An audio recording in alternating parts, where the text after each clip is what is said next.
कम खाना ही खाना चाहिए। वजन करने वाले जो होते हैं कम खाते कि जिससे बैठने पर दिक्कत न हो। लेटने पर वजन नहीं हो पाता है।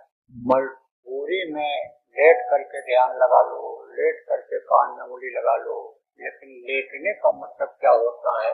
शरीर को आराम देना।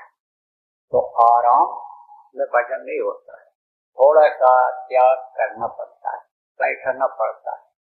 बैठे रहोगे खा करके तो स्वास्थ्य खराब होगा, पेट खराब होगा। इसलिए बैठो जब तो थोड़ा कम खाओ। कहते हैं कम खाना हमेशा मुफीद होता है, फायदेमंद होता है। कम खाओ, झगड़ा झंझट से बचे रहोगे।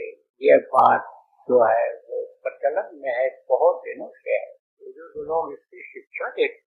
अरे भाई दो बात कम खा जाओ, कोई गाली दे देता है, गाली लगी नहीं रहेगी, दो बात कह देता है, कुछ नहीं रहता। बेइज्जती भी कोई कर देगा तो बेइज्जती भी याद नहीं रहती है। अच्छा काम करके दिखा दो, नेक काम करके दिखा दो, अच्छा बन जाओ तो वो छिप जाता है, वो दब जाता है, गलती बन जाती है। गलती जितनी बनी उसका प्रयास कर लिया और फिर उसके बाद अच्छा बन करके दिखा दिया तो वो गलती कभी कभी आदमी को याद आती है। अच्छाइयाँ बराबर जीवन में आज याद आती है। अब देखो अंगुल और वाल्मीकि का इतिहास जब उनका बना, पढ़ते हैं बच्चे तो ये तो कहते हैं डाकू थे, लेकिन उन्होंने काम ऐसा किया कि अब ये कहते हैं कि ये वाल्मीकि रामायण है, ये जो है आप समझो कि ये इनका ये इन्होंने उपदेश किया, इन्होंने साधना किया, जो उनको अंतर में दिखाई पड़ा उसको उन्होंने लिखा, लोगों के लिए ग्रंथ छोड़ गए तो वो दब जाती है।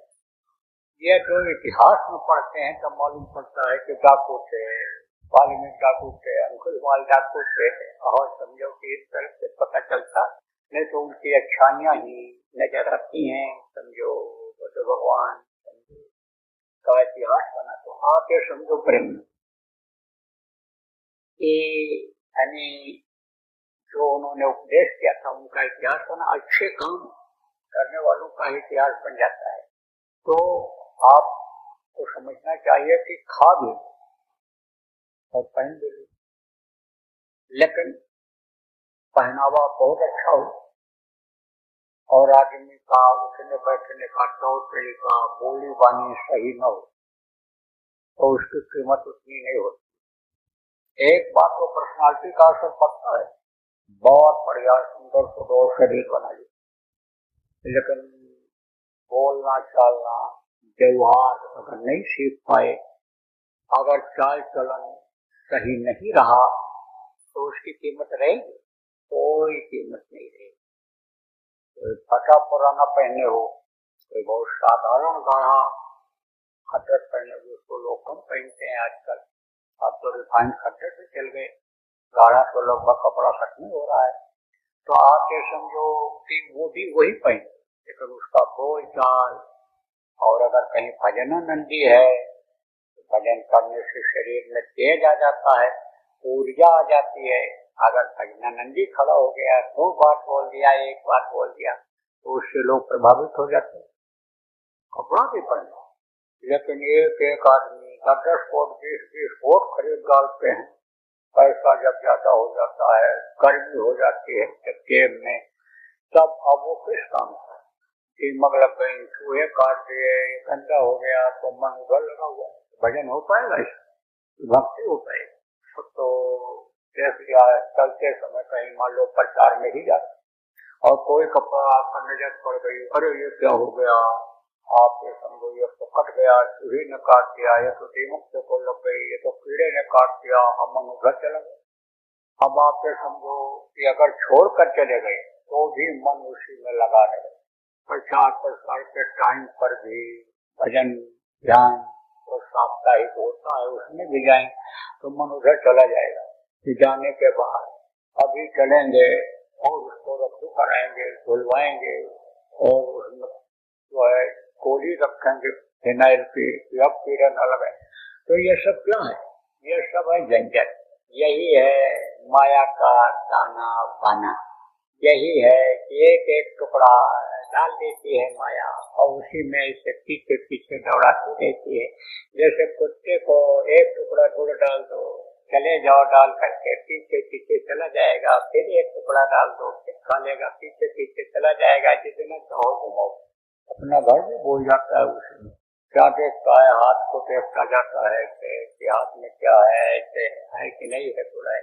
ऐसे ही ये माया का बाजार है और इसमें आपको सब फंसाने का इंतजाम कर रखा है।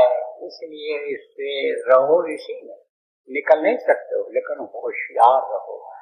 कहने का मतलब ये है कि पहनने के पीछे ही मत रहो, इसी को ज्यादा इकट्ठा करने में मत लगे रहो, खाने के चक्कर में ही ज्यादा मत रहो। सोने का इंतजाम आप समझो कि इस तरह का मत करो कि वो जरूरत बढ़ती ही चली जाए। कहते हैं कि हाथ से पंखा कौन करेगा, हाथ से पंखा करने में व्यायाम भी हो जाता है।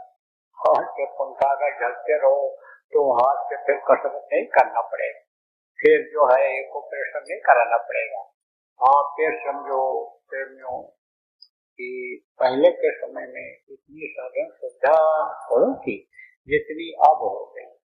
तो ये औरतें बीमार होती थी, बहुत कम होती थी। और अब भी वो औरतें देखो जहाँ काम करती हैं, मेहनत करती हैं, कुछ औरतें खेती का भी काम में हाथ बटाती हैं, उनको बीमारी जल्दी नहीं होती। धूप में काम करने वालों की हड्डियां मजबूत हो जाती हैं। उनके शरीर के जो ये बाहरी अंग के जो कीड़े कीड़े होते हैं पैदा हो गए, खून के विकार से झुलस के शहीद हो जाते हैं। तो आपको समझने की जरूरत है कि ये पैर से खेती कूटती थी, हाथ से भी उखली में कूटती थी, बनाती थी, अनाज को कूटती थी, पानी भर के लाते थे। आदमी भी पानी भर करके तो ऐसे लाता था, शारीरिक व्यायाम हो जाता था। दूर लोग लेटरिन के लिए शौच जिसको कहते हैं, कोई झाड़े कहता है, कोई टट्टी करने कहता है, कोई जंगल कहता है, वहां जब जाते तो अपने आप व्यायाम हो जाता था। रात पर रखा हुआ तांबे के घड़े होते थे, तांबे का घड़ा, मिट्टी का घड़ा, इसमें ज्यादा पानी समझो तत्व आ जाते हैं, तांबे में आ जाते हैं, मिट्टी में भी आ जाते हैं, क्योंकि ये शरीर 5 तत्वों से बना है, जल, पृथ्वी, अग्नि, वायु और आकाश, इन 5 तत्वों से बना है। जिसको हर तत्व की जरूरत होती है। तो मान लो पृथ्वी तत्व की कमी हो गई तो मिट्टी कहाँ रहती है, पृथ्वी पर है मिट्टी, तो मिट्टी का घड़ा जो रहता है उसमें पानी पीने से आप समझो कि उसके तत्व उसमें आ जाते हैं, पानी रखने से। तो पानी पिया, डाला इसे, ऊपर से डाला, इसमें जो शरीर के चलाने के लिए तांबा, लोहा और क्या क्या चीजों सबकी जरूरत होती है। तो कहते हैं ना, जिंक की कमी हो गई और आयरन की कमी हो गई और इसकी कमी हो गई, उसकी कमी हो गई, जो डॉक्टर बताते हैं वो चीजें अब मिलती नहीं, न कर पाता है आदमी ने। तो सारे तत्वों की पूर्ति उसी से हो जाए, इसी चीजों से हो जाए। प्रकृति ने, भगवान ने ये सारी चीजों को बना रखा है मनुष्य के लिए। तो आप प्रेमियों को समझने की जरूरत है कि पानी पीते थे, अब वो मल को अटरियों में भी कहीं चिपका है, इधर उधर कहीं भी अगर उसके फूलने में पानी की कमी रह गई, रात को नहीं पी पाए पानी, या रात को सोने से पहले नहीं पी पाए, पानी की कमी हो गई, तो पानी वो उसको मिला करके और सुबह के समय बैठे लोग क्या करते थे, ऐसे यहाँ दबाते थे, यहाँ नहीं सोती, इसको ऐसे दबाओ, ऐसे उंगली से दबा दो, और लेटरिन जल्दी बाहर ना आती हो तो आ जाएगी थोड़ी देर, फटाफट 2 मिनट भी नहीं लगेगा।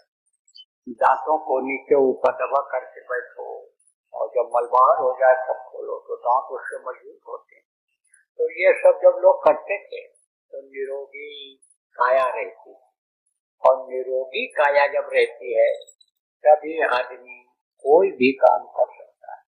ये देखो नौजवान बच्चे पढ़ते हैं, कहते हैं भूल जाते हैं, याद ही नहीं रहता है, बार बार पढ़ते हैं, फेल हो जाते हैं, कॉम्पिटिशन में बैठते हैं, कामयाब नहीं होते। कारण क्या है? कारण यही है कि ये जो चीजें आती हैं बाजारों की, ये छोटे पनीर ये सब खाते हैं, या ऐसा जब से ये चिकना चोपड़ा फैट वाली चीजें जब से ज्यादा आई तब से उनका मन उधर ही चला गया, तो उसको नुकसान करता है। नुकसान करता है तो स्मरण शक्ति भी खत्म हो जाती है। जैसे मीठा ज्यादा खाने से यानी दिमाग कमजोर हो जाता है, बोलने की आदत बढ़ जाती है, स्वास्थ्य इनका खराब हो जाता है।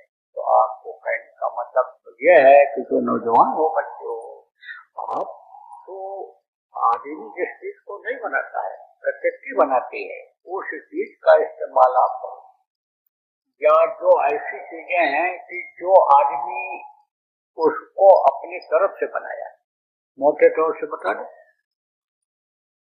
जैसे कोई ननुआ कहता है, कोई लौकी कहता है, कोई घिया कहता है, तो लौकी का फल इतना बड़ा रहता है, इतना बड़ा, और रात को इंजेक्शन लगा दिया तो अभी तो वो है मुश्किल से 150-200 ग्राम का, और सुबह वो समझो किलो पौन किलो का हो जाता है। इतना इससे हुआ उस इंजेक्शन से।